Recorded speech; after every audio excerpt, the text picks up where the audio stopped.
Right now, if you had to sit completely still for 6 minutes, no phone, no music, no one to talk to, just you and your own thoughts, how long do you think you could actually last? In 2014, scientists asked people exactly that question, and what they found was so strange, so uncomfortable, that most people refused to believe it applied to them. Some participants were left alone in an empty room for 15 minutes. Nothing to do, no phone, just a chair and their own mind. And they were given one other option, a button. Press it, and you'd give yourself a real electric shock. Painful enough that, earlier in the same study, every single participant said they'd pay money to avoid it. Here's what happened. Alone, with nothing but their thoughts, a quarter of the women and 2/3 of the men chose to shock themselves, repeatedly. Some of them shocked themselves over a dozen times, just to have something, anything, other than silence. This was a real study, published in the journal Science, led by psychologist Timothy Wilson at the University of Virginia. And it revealed something most of us have never had to face, because for the first time in human history, we never have to. For nearly all of human existence, silence wasn't a choice, it was the baseline.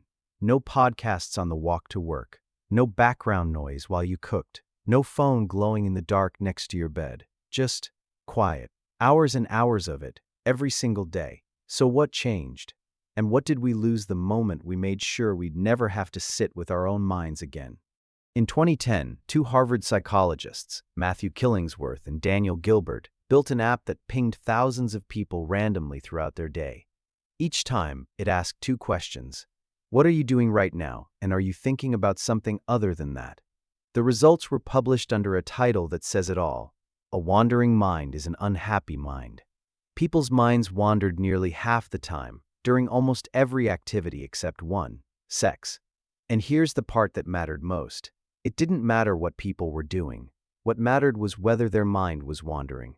When it wandered, they were measurably less happy, even when what they were mind-wandering to was something pleasant. In other words, your brain, left to its own devices, doesn't drift toward peace. It drifts toward worry, rumination, replaying arguments you already lost, rehearsing conversations that haven't happened yet. Silence doesn't feel empty. It feels like standing in a room with a very loud, very anxious version of yourself. So we do the obvious thing. We drown it out. Here's something almost nobody thinks about.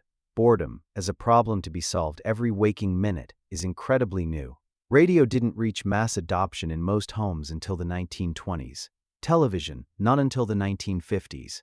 Before that, the empty hour, waiting for a train, sitting after dinner, walking somewhere alone, was just life. Nobody needed to fill it. There was nothing to fill it with. Psychologist Sandi Mann, who has spent years researching boredom at the University of Central Lancashire, found something counterintuitive. Boredom isn't the enemy of creativity. It's the engine of it.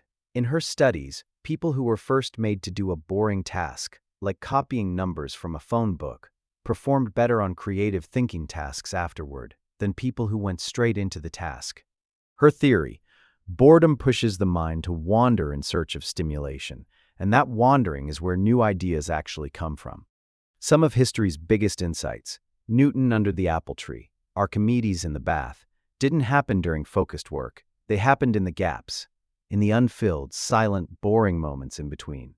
We've spent the last 20 years systematically deleting every single one of those gaps.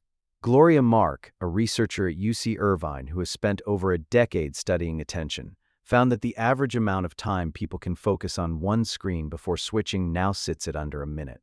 Just 20 years ago, it was closer to 2.5 minutes. We didn't just get better at multitasking. Mark's research shows the opposite. Constant switching leaves people measurably more stressed and, this is the part that matters here, less able to tolerate downtime at all. The more we fragment our attention, the less capable we become of sitting still with an unfragmented one. It becomes a loop. Silence feels uncomfortable, so we reach for the phone. Reaching for the phone trains the brain to expect constant stimulation.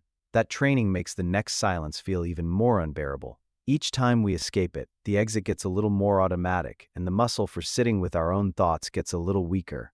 Most of us haven't been legitimately alone with our thoughts, undistracted for more than a few minutes, in years. But here's the part almost nobody talks about, and it's the part that reframes everything. Wilson's electric shock study had a detail that gets left out of almost every retelling. Before the silent room, the same participants were asked to imagine sitting alone with their thoughts for 15 minutes and to predict how unpleasant it would be. They predicted it would be mildly unpleasant, at worst. They were wrong. It was worse than they expected. But that gap, the space between what they predicted and what they actually experienced, wasn't a flaw. It was information.